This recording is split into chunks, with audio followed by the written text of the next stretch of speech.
হ্যাঁ, তাহলে শোনো, আমি আমার মতো করে শুরু করি। একদম কোথাও কোনো সাউন্ড শোনা যাচ্ছে কিনা এইটা তুমি মাথায় রাখবে, এবং একটা জিনিস মাথায় রাখবে যে কোথাও কোনো সমস্যা হচ্ছে কিনা বা তুমি কোথাও বুঝতে পাইছো কিনা। সেইটা হচ্ছে আমি পরে হচ্ছে একদম আমি শেষ করার পর তোমাকে বলবো যে হ্যাঁ, কোথায় সমস্যা হয়েছে বা কোথায় বুঝতে পারোনি সেটা তুমি তখন সেটা বললেই আমি পরে আবার বুঝাই দেবো, ঠিক আছে? তো এখন হচ্ছে যে আমি শুরু করি, তারপর হচ্ছে মিউট করে রাখো, হ্যাঁ? মিউট করে রাখো।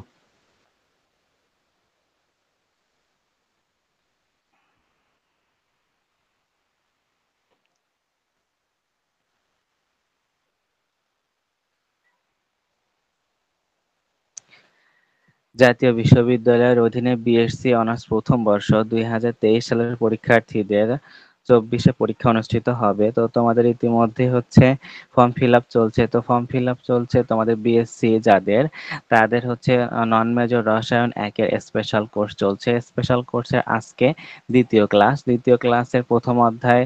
এটা হচ্ছে যেহেতু হচ্ছে প্রথম ক্লাসে, যেহেতু প্রথম অধ্যায়ে শুধুমাত্র ক বিভাগ নিয়ে আলোচনা করা হয়েছে, সেহেতু আজকে দ্বিতীয় ক্লাসে শুধুমাত্র তোমাদের হচ্ছে প্রথম অধ্যায়ের খ বিভাগ এবং গ বিভাগ নিয়ে আলোচনা করা হবে, এবং পরবর্তীতে তোমাদের আলোচনা করা হবে পরবর্তীতে ওই দ্বিতীয় অধ্যায়ের ক বিভাগ নিয়ে আলোচনা করা হবে। সেক্ষেত্রে একটা বিষয়, যে প্রথম অধ্যায়ে যে আমরা আলোচনা করব সেটা হচ্ছে খ বিভাগের এখানে শুধুমাত্র 3টা প্রশ্নই দিচ্ছি, কেননা প্রথম অধ্যায় থেকে ক বিভাগে অনেক বেশি প্রশ্ন আসে এবং খ বিভাগে খুব কম প্রশ্ন আসে। তারপরেও আমরা আমাদের মতো করে প্রিপারেশন নিয়ে রাখবো, পরেরটা পরে দেখা যাবে। তো এখানে আসি প্রথম অধ্যায়ে আমি 3টা প্রশ্ন এখানে দিচ্ছি। এই 3টা প্রশ্ন মোস্ট ইম্পর্টেন্ট। এরপরেও যদি কোনো আরো ইম্পর্টেন্ট থাকে তাহলে সেটা রিভাইজের সময় আমরা সেটা সমাধান করে নিব।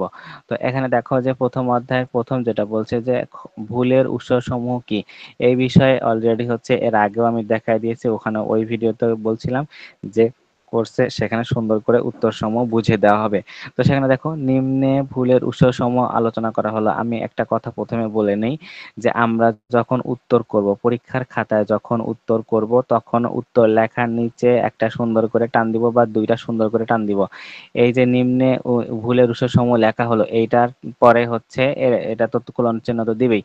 তো সেক্ষেত্রে আমি বলবো যখন উত্তর লিখবে তখন তো লিখবে যে 1 নং প্রশ্নের উত্তর, তারপর হচ্ছে দুটো টান, তারপর এখানে যখন তুমি কোনো টপিক লিখতে যাচ্ছ, যেমন এই যে ব্যক্তিগত ভুল, সেখানে হচ্ছে দুইটা টান মাস্ট দিতে হবে। তাহলে স্যার কি করবে, যখন স্যাররা তো অনেক সময় রানিং এর উপরে খাতা কাটে, তখন তুমি যখন টপিক গুলাতে যখন আন্ডারলাইন করে দিবে, যেমন এখানে আন্ডারলাইন, এখানে 4টা আন্ডারলাইন আছে, হ্যাঁ, 4টা আন্ডারলাইন যখন তুমি করে দিবে এবং স্যার যখন মার্ক করে দিবে, তখন স্যার তখন তোমার করবে কি, শুধুমাত্র মার্ক গুলা দেখবে, এবং স্যারদের এমন অবস্থা যদি একবার চোখ দিয়ে দেখলেই তোমার বুঝতে পারবে যে তুমি হচ্ছে কোনটা লিখছো কোনটা লেখো নাই। তো সেক্ষেত্রে মার্কিং করে, এখানে হচ্ছে 4 মার্কের প্রশ্ন, যদি তুমি 5টা যদি টপিক দিয়ে লেখো তাহলে আশা করা যায় 4 তুমি পাবে। তো এমন ভাবে লিখতে হবে যেন কোনো রকমের কোনো গ্যাপ না থাকে, সেক্ষেত্রে সেটা মাথায় রাখতে হবে।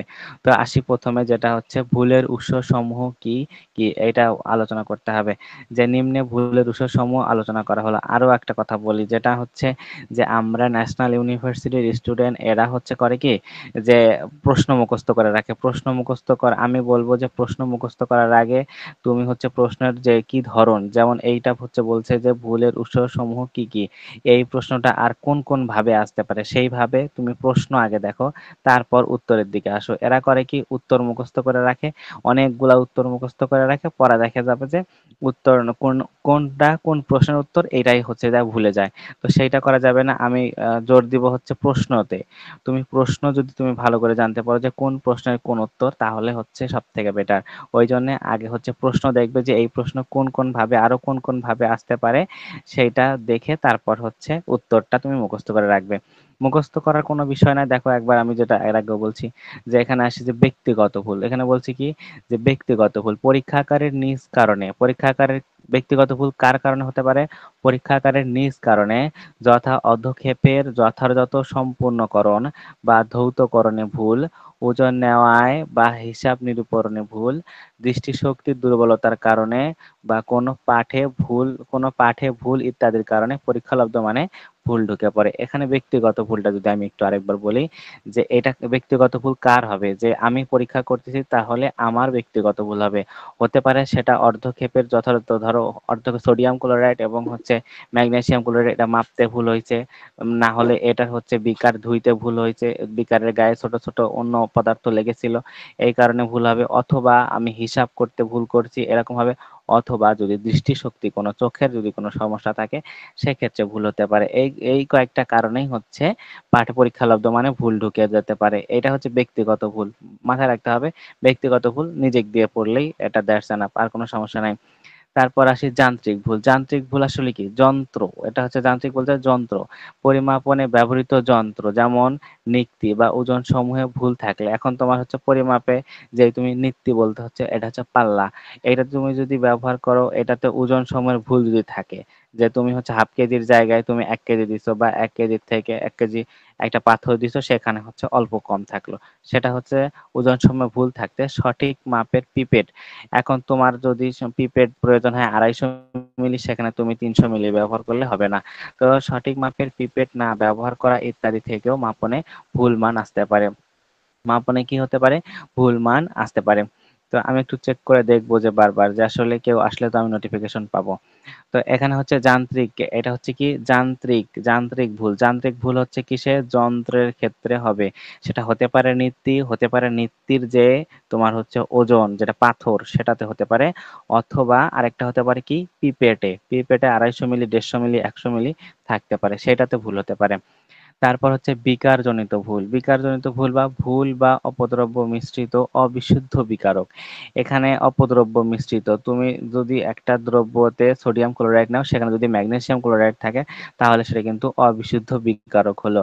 বা তার অসম্পূর্ণ ব্যবহার থেকেও ভুল মান আসতে পারে। ওই যে তুমি যদি ধুইতে ভুল করো সেখান থেকেও বিকারজনিত ভুল। বিকারে অসম্পূর্ণ জনিত ব্যবহার থেকেও তোমাকে ভুল হতে পারে। আবার আসো পদ্ধতি। এখন তুমি কোনো একটা বিক্রিয়া করতে যায় পদ্ধতি তোমাকে দেওয়া লাগবে তাপ, তুমি করতেছো ঠান্ডা, তাহলে কিন্তু হবে না। সেটাই পদ্ধতিজনিত ভুল।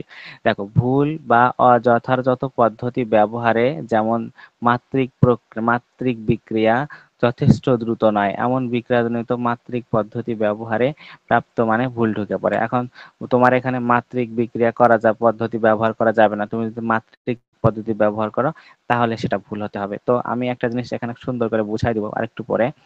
তারপর আসি হচ্ছে অবিস্ময়িক ভুল। যথেষ্ট সাবধানতা থাকা সত্ত্বেও পর্যবেক্ষণ মানে ভুল ঢুকে পড়ে। এটা অবিস্ময়িক ভুল। এটা ক বিভাগে একদম সুন্দর করে পড়াইছে। মানে এটা হবেই। এটা বলে লাভ নাই, এটা হবেই। তো সেই বিষয়ে মাথায় রাখতে হবে এইটা হবেই। তো অবিস্ময়িক ভুলের বিষয়ে আমি একদম সুন্দর করে বুঝাইছি। তো ওইটা একটা বিষয়। এখন আসো এখানে হচ্ছে এই দেখো ৪ টা তোমাকে এখানে টপিক মনে রাখতে হবে। আমি ১ম থেকে একটু যদি আসি, যে ব্যক্তিগত ভুল কার? পরীক্ষাগারের নিজ কারণে। পরীক্ষাগারের নিজ কারণে কি? এইটা হচ্ছে ১, এটা হচ্ছে ১। তারপর এখানে যান্ত্রিক ভুল। যান্ত্রিক ভুল বলতে কি? এই যে যন্ত্র হচ্ছে ২। তারপর হচ্ছে বিকারজনিত ভুল মানে কি? অপদ্রব্য মিশ্রিত অবিশুদ্ধ বিকারক। এখানে মাথায় রাখতে হবে অপদ্রব্য মিশ্রিত অবিশুদ্ধ বিকারক হচ্ছে ৩। তারপর এখানে মাত্রিক পদ্ধতি ব্যবহারের মানে ভুল ঢুকে যেতে পারে, এটা হচ্ছে ৪। আর এখানে যথেষ্ট সাবধানতা থাকা সত্ত্বেও এটা হচ্ছে ৫। আমি একটু বুঝায় দেই তাহলে তোমাদের এটা মুখস্থ করতে অনেক সুবিধা হয়ে যাবে। দেখো আমি যে ৫টা বিষয় এখানে টপিক দিয়ে লিখে রাখছি, এই ৫টা বিষয় তুমি হচ্ছে খাতার মধ্যে এক সাইডে লিখে নেবে। কি করবে? এক সাইডে শুধুমাত্র এই ৫টা বিষয় লিখে নিবে। লিখে নেওয়ার পর তারপর তুমি নিজেই পড়বে যে ব্যক্তিগত ভুল পরীক্ষাগারের নিজ কারণে। পরীক্ষাগারের নিজ কারণে কি, কি কারণে হতে পারে? অর্ধক্ষেপে যথাযথ ব্যবহারে সম্পূর্ণকরণ বা ধৌতকরণে ভুল, ওজন নেওয়ায় বা হিসাব নিরূপণে ভুল, বা দৃষ্টিশক্তিজনিত কোনো পাঠে ভুল ঢুকে পড়লে মানে পরীক্ষালব্ধ মানে ভুল ঢুকে পড়ে। এইভাবে তোমাকে হচ্ছে পরের টপিকে যান্ত্রিক ভুল মানে হচ্ছে কি? যন্ত্র হচ্ছে কি করতে হবে? পরিমাপের ব্যবহৃত যন্ত্র যেমন নিত্যি বা ওজন সময়ে ভুল থাকলে বা সঠিক মাপের পিপেট ব্যবহার না করা থেকেও মাপনে ভুল ঢুকতে পারে বা ভুল আসতে পারে। এভাবে তোমাকে হচ্ছে কি করে নিতে হবে, পরবর্তীতে টপিক ধরে ধরে নিজে নিজে একা একাই বলতে হবে। বলার পর তারপর ওই ৫টা টপিক ধরে ধরেই তুমি না দেখে লিখবে। দেখবা যে তোমার হচ্ছে এটা খুব তাড়াতাড়ি মুখস্থ হয়ে গেছে। তো এইটা একটা বিষয়। তারপরে আসো হচ্ছে প্রমাণ বিচ্যুতি। এটা যদি না বুঝো আরেকবার পরে বললে আমি বুঝাই দেবো। প্রমাণ বিচ্যুতি আসি। প্রমাণ বিচ্যুতি হচ্ছে কি, প্রমাণ বিচ্যুতি কাকে বলে বা প্রমাণ বিচ্যুতি সম্পর্কে বর্ণনা করো। এখানে আরো ২-৩টা প্রশ্ন এড থাকতে পারে। তো সেক্ষেত্রে আমরা প্রমাণ বিচ্যুতি, মাপনের নির্ভুলতা ৩টাই দেখাবো। তো এখানে আসে উত্তর। মাপনের নির্ভুলতা, প্রমাণ বিচ্যুতি, আরো একটা কি জানি ছিল শেষের দেখো এখানে আছে ভেদাঙ্ক। যেহেতু হচ্ছে একটাতে তোমার ওই ৪ মার্ক হবে না, সেহেতু ৩টাতে এরা ৪ মার্ক দিবে। তো এরকম থাকতে পারে সংজ্ঞা। তো এখানে বলছে মাপনের নির্ভুলতা, যে কোনো পরীক্ষা পদ্ধতি দ্বারা নির্ণীত কোনো মাপনের সঙ্গে এর সত্যিকারের মানের সমতাকে কি, এটা আমি মনে হয় ক বিভাগে দেখাই দিয়েছি যে সত্যিকার মানের সমতাকে। এখন একটা জিনিস দেখি যে তোমার কিছু উদাহরণ, তোমার হচ্ছে কোনো পরীক্ষা পদ্ধতি দ্বারা নির্ণীত কোনো, এখন তুমি একটা পরীক্ষা করলে সেই পরীক্ষার ওজন হচ্ছে, সেই পরীক্ষা পদ্ধতি দ্বারা পরীক্ষা শেষ করার পর তোমার যে দ্রব্য পাইলা সেটার ওজন হচ্ছে ৫০০ গ্রাম এবং এর সত্যিকারের ওই দ্রব্যসমূহের ওজনও হচ্ছে ৫০০ গ্রাম। এই দুইটা যে সত্যিকার মানের সমতা হলো, এই সমতাকেই হচ্ছে মাপনের নির্ভুলতা বলে। এইভাবে মনে রাখতে হবে। আবার সংজ্ঞাটা একটু সাজায় লিখতে হবে। এই জাস্ট মনে রাখার পদ্ধতি একরকম, সাজায় লেখার পদ্ধতি আরেক রকম, সেটা মাথায় রাখতে হবে। যে কোনো পরীক্ষা পদ্ধতি, এখানে কি বলছে, যে কোনো পরীক্ষা পদ্ধতি দ্বারা নির্ণীত কোনো মাপনের সঙ্গে। এখন আমি নির্ণয় তো করছি যে সোডিয়াম ক্লোরাইড একটা, ম্যাগনেসিয়াম ক্লোরাইড দুইটা মিলে ৫০০ গ্রাম। আবার আমার হচ্ছে এই এই বিক্রিয়া করার পর আমি এটা আবার মাপছি, মাপার পর দেখছি এটা আসলেই ৫০০ গ্রাম, তাহলে এটা হচ্ছে মাপনের নির্ভুলতা। এভাবে মনে রাখতে হবে।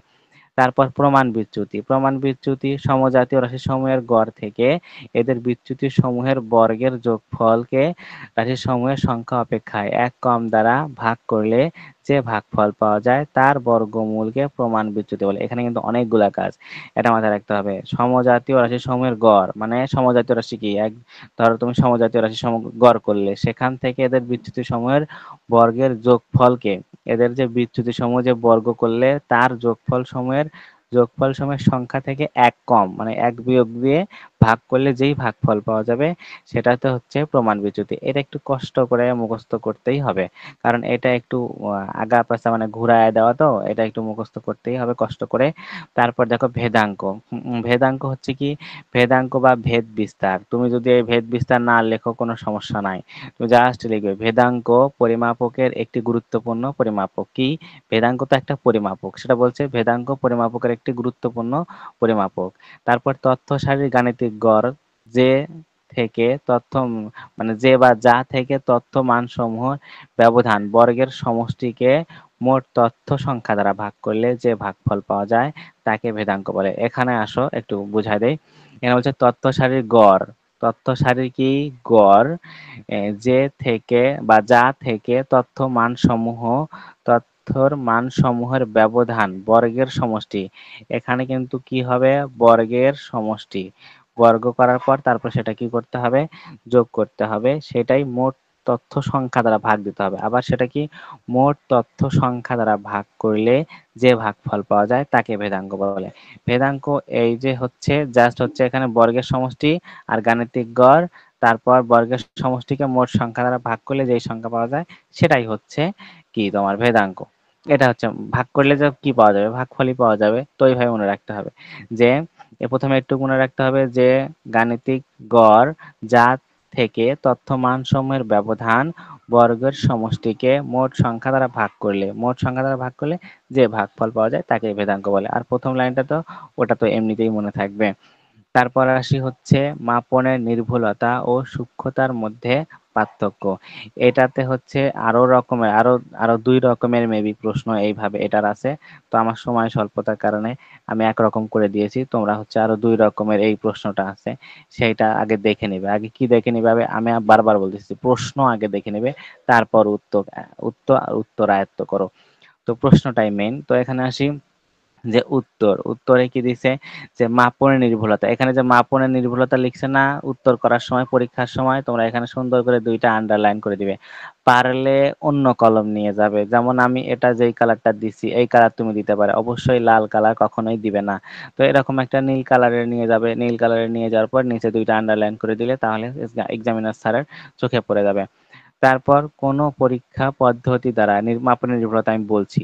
কোন কোন পরীক্ষা পদ্ধতি দ্বারা নির্ণীত কোন পরিমাপের সত্যিকারের সম্ভাব্য মানের সমতাকে মাপনের নির্ভুলতা বলে। এখানে যদি তোমার মানে সংজ্ঞাটা যদি একটু যদি চেঞ্জ মনে হয় তাহলে তুমি করবে কি যেটা এর আগে মুখস্থ করছো সেটাই দিবা। ঠিক আছে? একটা মুখস্থ করবা। তো এখানে সত্যিকার এবং নির্ণীত মাপ সমান হলে যেটা একটু আগে আমি বলছি মাপটিকে নির্ভুল হিসেবে গণ্য করা হয়। একটু আগে এই কথাটা আমি বলছি। নির্ভুলতার হিসেব দ্বারা কোনো মাপক সঠিক হয়েছে কিনা তা জানা যায়। আসলে মাপনের নির্ভুলতার হিসাব তুমি কেনই করবে? যে কোনো মাপ সঠিক হয়েছে কিনা এটা জানার জন্যই তো করবে। আর তো কোনো কাজ নাই। তারপর বলছে যে সত্যিকার মাপ এবং কোনো মাপনের পদ্ধতি পরীক্ষালব্ধ মাপের পার্থক্যকে কি বলা হয়?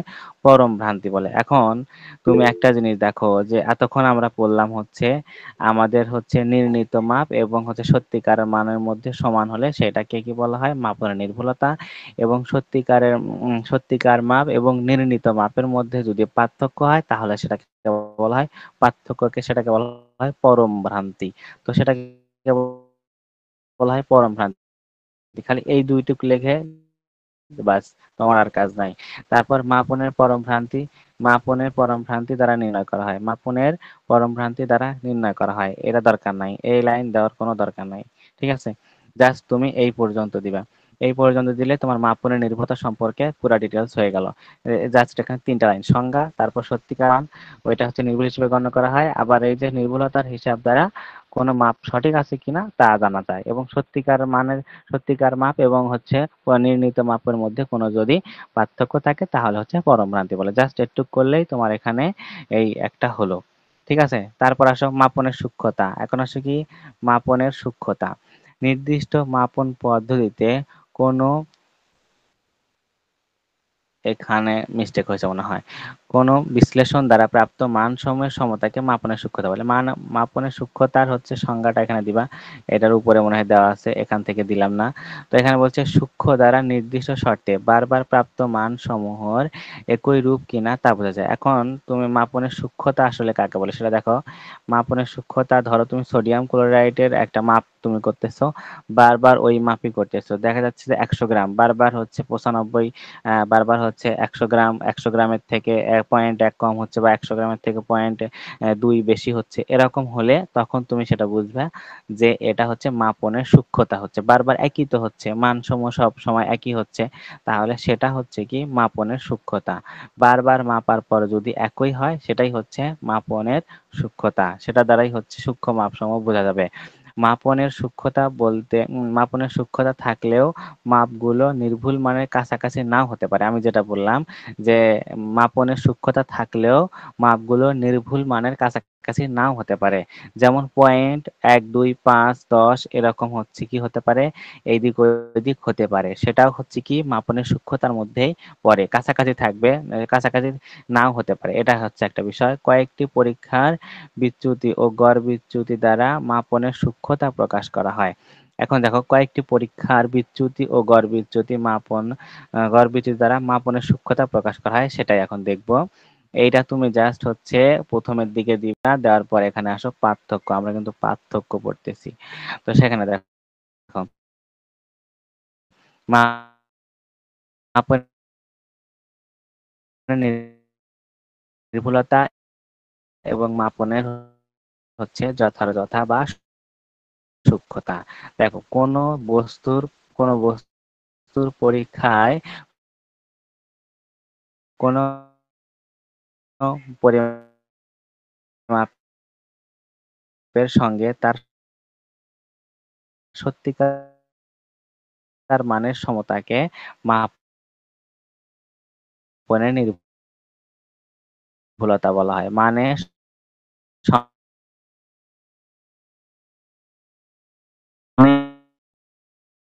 আমি ক বিভাগ সবথেকে বেশি গুরুত্ব দিতে বলি। এটা হচ্ছে ক বিভাগের। ক বিভাগের জন্য পড়ে রাখছি সংজ্ঞা, সেইটা দেখো তোমার হচ্ছে খ বিভাগের ২টা ৩টা প্রশ্ন রিলেটেড আছে কিন্তু। তো ওইজন্য কষ্ট করে হলেও ক বিভাগ বেশি পড়তে হবে। দেখো ক বিভাগের এখানে সংজ্ঞা, এখানেও এই সংজ্ঞাটাই বলছে। আর কিছু না, জাস্ট সংজ্ঞা আমি বুঝাইছি। এটা আর কি বলার। নির্দিষ্ট শর্ত ও পদ্ধতিতে ব্যবহার কোনো নমুনা বিশ্লেষণ দ্বারা প্রাপ্ত মানসমূহের সমতাকে মাপনের যথাযথতা বা সূক্ষ্মতা বলে। তুমি সূক্ষ্মতা যেটা আছে সেটা এই সংজ্ঞাটা এখানে বসা। তারপর হচ্ছে যথাযথ পরিমাপ করা হয়। দেখো যথাযথ বা সূক্ষ্মতা পরিমাপ করা হয় প্রমাণ বিচ্যুতি দ্বারা। কি দ্বারা? প্রমাণ বিচ্যুতি দ্বারা। এখানে পরম ভুল, এখানে প্রমাণ বিচ্যুতি। ঠিক আছে? প্রমাণ বিচ্যুতি যত কম হবে মাপনের যথাযথতা তত বেশি হবে। তোমার যদি এইটুক জায়গা মনে না থাকে বাবা, তো সেক্ষেত্রে দেখো একটা জিনিস, এখানে নির্ভুলতাকে পরম ভুল দ্বারা পরিমাপ করা হয় এবং যথাযথতা বা সূক্ষ্মতাকে পরিমাপ করা হয় প্রমাণ বিচ্যুতি দ্বারা। তারপর আসো, মাপন নির্ভুল হলেও যথাযথতা সঠিক হবে। এখন বলছে মাপন নির্ভুল হলে তার যথাযথতা বা সূক্ষ্মতা কি? যথাযথতা বা সূক্ষ্মতা কি হবে? সঠিক হবে। এখানে মাপন নির্ভুল হলে তো তাই হবে। এখানে ১০০ গ্রাম, ওখানেও ১০০ গ্রাম। তাহলে যথাযথতা বা সূক্ষ্মতা তো একই হলো। তো এটা তো একটা সহজ বিষয় যে মাপন যদি নির্ভুল হয় তাহলে এর যথাযথতাও সঠিক হবে এবং মাপনের যথাযথতা সঠিক না হলে, এখানে বলছে মাপনের যথাযথতা সঠিক না হলে তার নির্ভুলতাও সঠিক নাও হতে পারে। মাপনের যথাযথতা বা সূক্ষ্মতা যদি কি হয়? সঠিক না হয় তাহলে তার নির্ভুলতা সঠিক নাও হতে পারে। কারণ নির্ভুলতা কি সঠিক নাও হতে পারে? কারণ তোমার হচ্ছে একটা বিষয় বারবার মাপনের সূক্ষ্মতা বা যথাযথতা বারবার মাপা হবে এবং আর নির্ভুলতা কিন্তু কি হবে? নির্ণীত মান এবং তার সত্যিকার মানের সমতা করলে তখন ২ টা হচ্ছে একই হবে। আবার এখানে এপাশে নাও হতে পারে। এখানে কি এক যদি নির্ভুল হয়, মাপন মাপন মান যদি নির্ভুল হয় তার যথাযথতা সঠিক হবে এবং এখানে যদি মাপনের যথাযথতা বা সূক্ষ্মতা সঠিক হলেও তার নির্ভুলতা সঠিক নাও হতে পারে। কারণ একটা বিষয় দেখো যে তুমি হচ্ছে এই মাপনের যথাযথতা বা সূক্ষ্মতা কার মাপতেছো? যেটা হচ্ছে দ্রব্যটা উৎপন্ন হলো। ২ টা যৌগ মিলে যে দ্রব্যটা উৎপন্ন হলো সেখান থেকে বারবার, ধরো তোমার হচ্ছে ১০০ গ্রামের দ্রব্য, তুমি হচ্ছে মানে এটা হচ্ছে দ্রবণ করার পর, এটা মিশ্রণ করার পর তোমাকে হচ্ছে ১০৫ গ্রাম হলো। তুমি বারবার এটা ১০৫ গ্রাম, ১০৫ গ্রাম, ১০৫ গ্রামই পাচ্ছ। আর এখানে তোমার হচ্ছে আগে নেওয়া ছিল ১০০ গ্রাম। সেক্ষেত্রে মাপনের সূক্ষ্মতা সঠিক হলেও কিন্তু নির্ভুলতা সঠিক নাও হতে পারে। কারণ দেখো এখানে ছিল ১০০, এখন ১০৫ হয়েছে। সেক্ষেত্রে কিন্তু নির্ভুলতা সঠিক হবে না। তো সেক্ষেত্রে নাও হতে পারে। এটা একটা বিষয়। তারপর নির্ভুলতা মানের সঠিকতা প্রকাশ করে। নির্ভুলতা কি? মানের সঠিকতা প্রকাশ করে। যথাযথ পরীক্ষালব্ধ মানগুলোর কি জিনিস আসবে? একই জিনিস আসবে।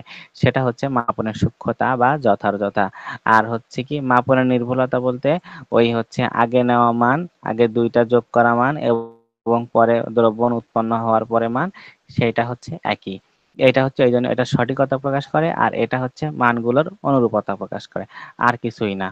দেখো তারপর আমি ৪ নাম্বারের একটা প্রশ্ন দেওয়ার কথা ছিল, সেটা আমি দেইনি। তো সেটা বিষয় নিয়ে আরো বিস্তারিত দেখে তারপর হচ্ছে যখন রিভাইজ দিব তখন হচ্ছে আমি যদি প্রয়োজন হয় তাহলে সেই প্রশ্নটা আমি দিব। আর যদি দেখতেছি প্রয়োজন নাই তাহলে সেই প্রশ্নটা আমি দিব না। তো সেক্ষেত্রে একটা বিষয় দেখি। এখন আসি যে এই যে আমার হচ্ছে ১ম অধ্যায় কভার হয়ে গেল। তারপর এখন আসি যে তোমাদের কোনো সমস্যা আছে কিনা সেটা আমি এখন শুনবো। তারপর আছে ২য় অধ্যায়। ২য় অধ্যায়ের আমি জাস্ট এই ক ক যেই নাম্বার যেটা হচ্ছে ক বিভাগের প্রশ্ন, এই প্রশ্নগুলা একটু বুঝাই দিব এবং এই প্রশ্নগুলো কিন্তু তোমাদের মুখস্থ করতে হবে। বুঝাই দিব, খুব সহজভাবেই মুখস্থ করতে পারবে। পরবর্তীতে তুমি লিখে নিতে পারবে একদম হচ্ছে এই ভিডিওটা দেখে লিখে নিলেই কোনো সমস্যা নাই। তো আসি এখন যে খ এই যে ১ অধ্যায়ের খ বিভাগে কোনো সমস্যা আছে কিনা?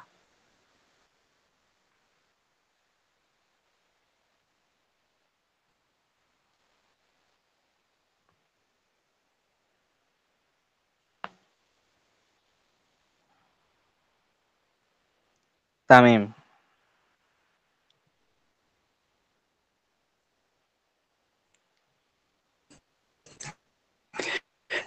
জি স্যার।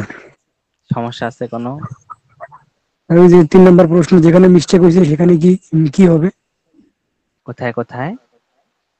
3 নম্বর প্রশ্নে যেখানে মিস্টেক হয়েছে সেখানে কি হবে? ও ওই মিস্টেক। এই তিন দেখো, নম্বর প্রশ্ন। কোথায় কোথায় রে মিস্টেকের কথা বললাম। এই যে এখানে প্রথম দিয়ে মিস্টেকের কথা 3 নম্বর। বললাম না। হ্যাঁ হ্যাঁ হ্যাঁ। হ্যাঁ হ্যাঁ। দেখো, ওই মাপনের এখানে হবে সূক্ষ্মতা কি? বিষয়ে আমরা পড়েছি।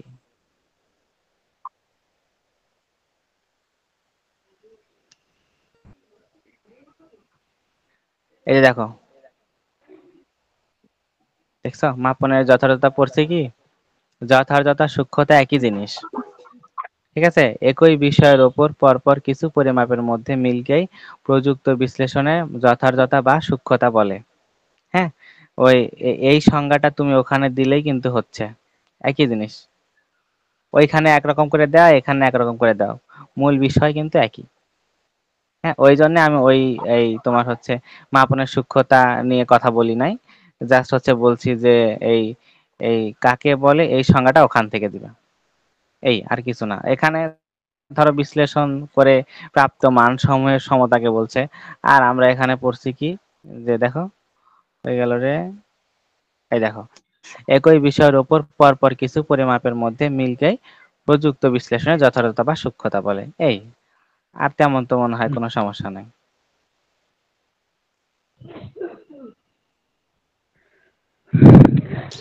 আর একটা বিষয় কি দেখো, যখন তুমি হচ্ছে যে এটা তুমি পড়বে পরে, তখন হচ্ছে এটা লিখে নিবে, মানে আমি যখন বলতেছি বা যেভাবে বোঝাচ্ছি ওইভাবে লিখে নিবে। আর পরে যখন তোমার কোনো কনফিউশন জাগবে যে আসলে কি হলো, তখন তুমি আরেকবার ভিডিওটা সার্চ দিয়ে বা তুমি হচ্ছে সেখানে ভিডিও তো ওখানে তুমি জানোই যে কোথায় আছে, সেখান থেকে তুমি দেখে নেবে, দেখে নিলেই তোমার ওটা কনফিউশন দূর হয়ে যাবে। তুমি পরীক্ষার আগের দিনও সেটা করতে পারো, মানে যদি কোনো টপিকের একটু কনফিউশন থাকে সেই বিষয়।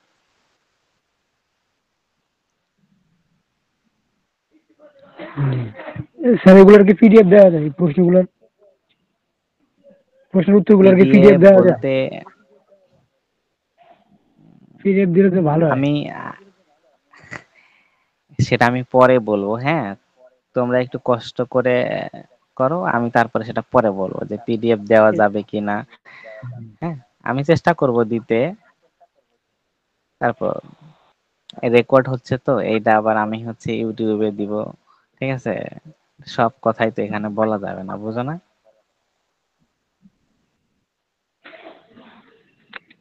ঠিক আছে, হোক জি। সেটা আমরা হচ্ছে পরে দেখবো যে পিডিএফ দেওয়া গেলে দিব। আর যদি সম্ভব হয় তাহলে দিব, না হলে এটার কোনো ব্যবস্থা আছে কিনা সেটা আমি পরে, হ্যাঁ, দেখে তোমাদের জানাবো পরে। হ্যাঁ, তো আমরা তাহলে হচ্ছে দ্বিতীয় অধ্যায়ে একটু চলে যাই, নাকি আজকে এ পর্যন্তই থাকবে দেখো?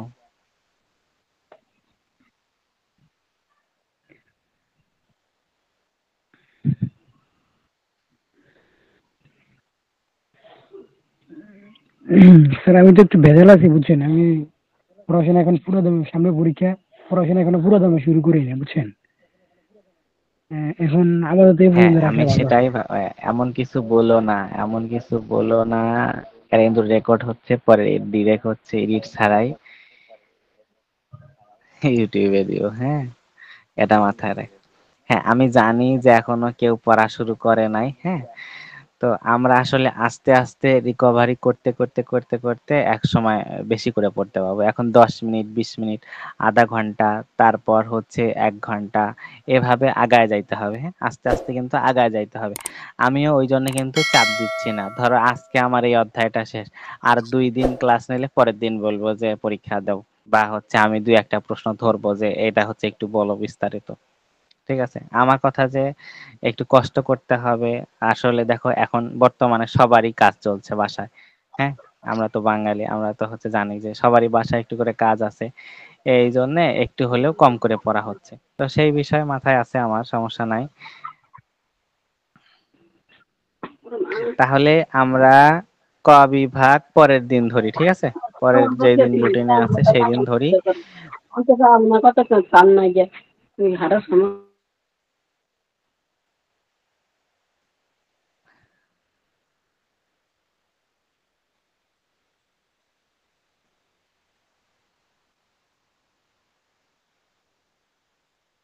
ক বিভাগ তাহলে পরের দিনে আমরা ধরি, হ্যাঁ।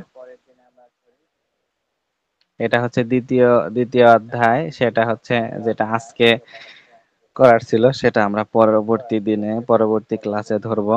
আর তোমরা যারা ইতিমধ্যেই হচ্ছে এখনো কোর্সে জয়েন হওনি তারা হচ্ছে জয়েন হয়ে নিবে, হ্যাঁ। অনেকেরই সমস্যা থাকবে, সবার সমস্যা থাকবে, এর মধ্যে একটু করে করে পড়তে হবে, হ্যাঁ।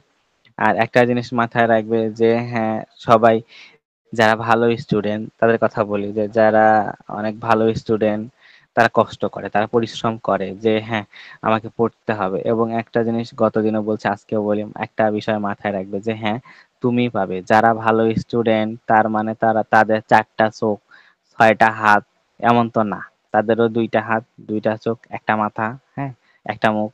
তো সেক্ষেত্রে আমি কেন পাবো না, তারা যদি পারে আমি কেন পারবো না, একটু সময় দিতে হবে।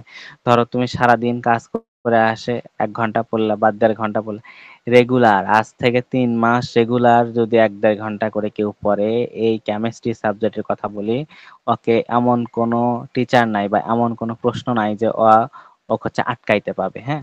ও একদম কনফার্ম ওর ফার্স্ট ক্লাস আসবে এই কেমিস্ট্রি বিষয়, রেগুলার যদি 1-1.5 ঘন্টা করে পড়ে। 1-1.5 ঘন্টা তেমন না, মোবাইল হাতে নিলেই 1-1.5 ঘন্টা চলে যায়। তো সেক্ষেত্রে মাথায় রাখতে হবে আমাদের যে একটু কষ্ট করে হলেও আমরা পড়বো, হ্যাঁ। আর আগামী দিনে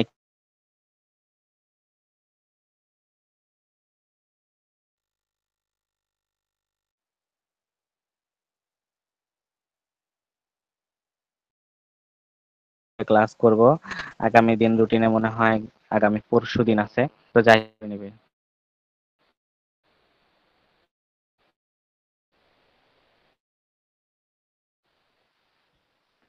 তো স্যার,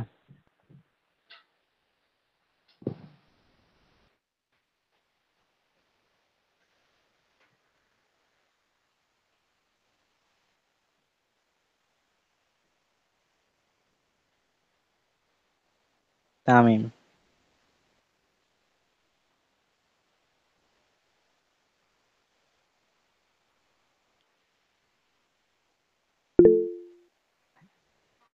আমার মনে হয় না বোঝার কিছু নাই, হ্যাঁ। হাত তোলা লাগবে না, হাত উঠছে তোমার, হ্যাঁ, সমস্যা নাই।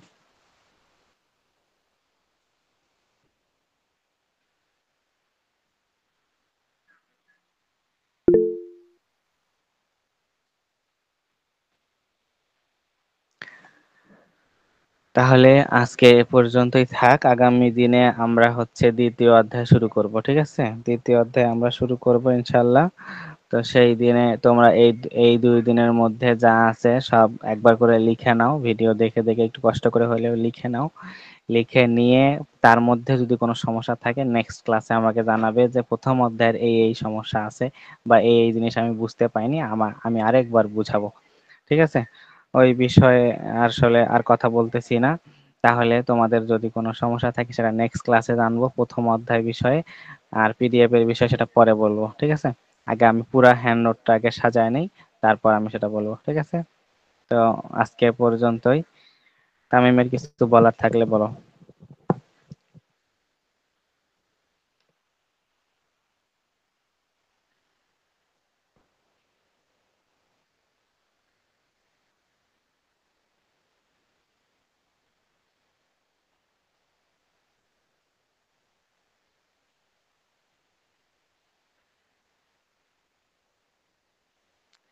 তামিম কিছু বলবে, কোনো কিছু বুঝোনি এমন কিছু আছে, আমরা ক্লাস শেষ করব।